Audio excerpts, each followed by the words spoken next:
कैसे हो दोस्तों। आप सभी का आज के वीडियो में बहुत बहुत स्वागत है। और आज हम लोग देखने वाले हैं जो फिजिक्स प्रैक्टिकल है क्लास 12 का, उसका एक्सपेरिमेंट नंबर 11। ओके, तो बहुत से बच्चे यहाँ तक आ गए एक्सपेरिमेंट करते करते 1 से लेकर 10 तक, तो उनको सारा आइडिया हो गया होगा कि किस तरह से हमें कोई भी एक्सपेरिमेंट हम करते हैं तो उसके अंदर हम एम किस तरह से देखते हैं।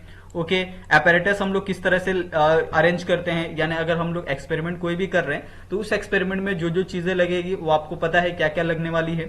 उसके बाद डायग्राम देखो, आपको पता है कि आपको इसके अकॉर्डिंग ही क्या करना पड़ता है, सारा आपको अरेंजमेंट करना होता है। ओके, ताकि आप कहीं पे भी अगर ये हो जाओ, अगर आपने सही अरेंजमेंट किया है तो आपका जो रीडिंग है अगर थोड़ा सा भी फ्लक्चुएशन होता है तो आप उसको सही कर सकते हो, लेकिन अगर आपने अरेंजमेंट सही नहीं किया है तो आपका जो रीडिंग है वो बहुत ज्यादा गलत हो जाएगा। ठीक है, तो ये बात आपको पता चल गई होगी।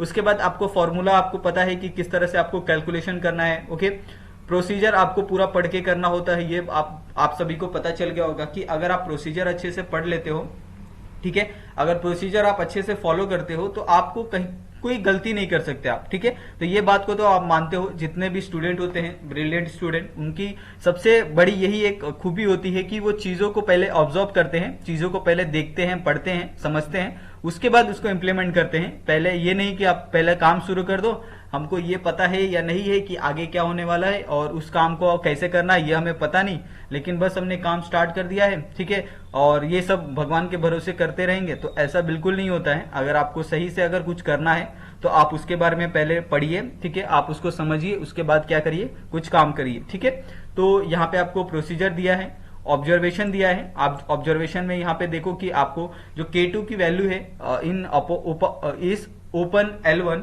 वो आपको 322 सेंटीमीटर दी है। आपका हिसाब से आपका जो लेंथ है, बैलेंसिंग लेंथ, वो अलग अलग हो सकता है। ओके, तो मे भी अगर आप ये लिखना चाहते हो तो फाइन, आपको कोई टेंशन नहीं है। अगर आपने खुद का रीडिंग निकाला है तो वो भी बहुत बढ़िया है, आप खुद का भी रीडिंग लिख सकते हो। ठीक है, उसके बाद यहाँ पे ऑब्जर्वेशन टेबल दिया है। ओके, लेकिन मैंने क्या कहा कि अगर आप मेरा रीडिंग लिख रहे हो तो आप मेरे वाले सारे आप रीडिंग लिख सकते हो, चाहे ऑब्जर्वेशन टेबल के हो या कैलकुलेशन के हो। लेकिन अगर आपने अपने हिसाब से अगर रीडिंग लिखी है, अगर अपने हिसाब से अगर आपने कैलकुलेशन किया है तो आपको उसी के हिसाब से करना होगा, नहीं तो आपका जो रीडिंग है वो फाइनल रीडिंग गलत हो जाएगी। ओके, तो ये सारी जो छोटी छोटी बातें हैं वो आपको ध्यान रखनी है, क्योंकि कभी बच्चे क्या होते हैं घाई घाई में रीडिंग, कॉलेज में जाके कुछ और प्रैक्टिकल करके आते हैं, वहां पे कुछ और रीडिंग लिख के आते हैं और फिर आके यूट्यूब पे कोई वीडियो सर्च करते हैं, वहां से वो लोग जो भी रीडिंग उनको मिलता है फटफट फटफट लिखते हैं और जाके नेक्स्ट डे जर्नल टीचर के सामने रख देते हैं और बोलते हैं कि हमने पूरा जो जर्नल है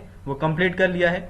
लेकिन टीचर्स को पता होता है कि उन्होंने जो रीडिंग है वो किस हिसाब से आएगी, उनका रीडिंग क्या होगा। तो ये सारी चीजें आपको बहुत ध्यान से देखनी है और करनी है। ओके, तो यहाँ पे आप देखो पूरा ऑब्जर्वेशन टेबल है आपको और कैलकुलेशन भी दिया है। ओके, तो ये सारी चीजें हैं और यहाँ पे आप किस तरह से L1 माइनस L2 अपन L2 की वैल्यू निकाल सकते हो, यहाँ पे आपको पूरा एक कैलकुलेशन करके दिखाया है। ओके, अगर आपको फिर भी डाउट लग रहा है तो आप क्या करो, यहाँ पे आप चाहे अपने कैलकुलेटर से इसको कैलकुलेट करके देख सकते हो। ओके, आप क्रॉस चेक हमेशा करिए, क्योंकि कोई भी 100% करेक्ट नहीं होता है। अगर आपको डाउट है थोड़ा सा भी तो आप लोग क्रॉस चेक बिल्कुल करिए। ओके, उसके बाद यहाँ पे आपको रिजल्ट दिया है, तो रिजल्ट भी आपका इसके अकॉर्डिंग आएगा।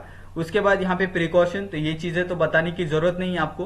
उसके बाद यहाँ पे आपको क्वेश्चन पूछे हैं, 2-3 क्वेश्चन पूछे हैं कि what do you mean by the internal resistance of cell. Okay, तो आपको इंटरनल रेजिस्टेंस ऑफ सेल का डेफिनेशन बताना है।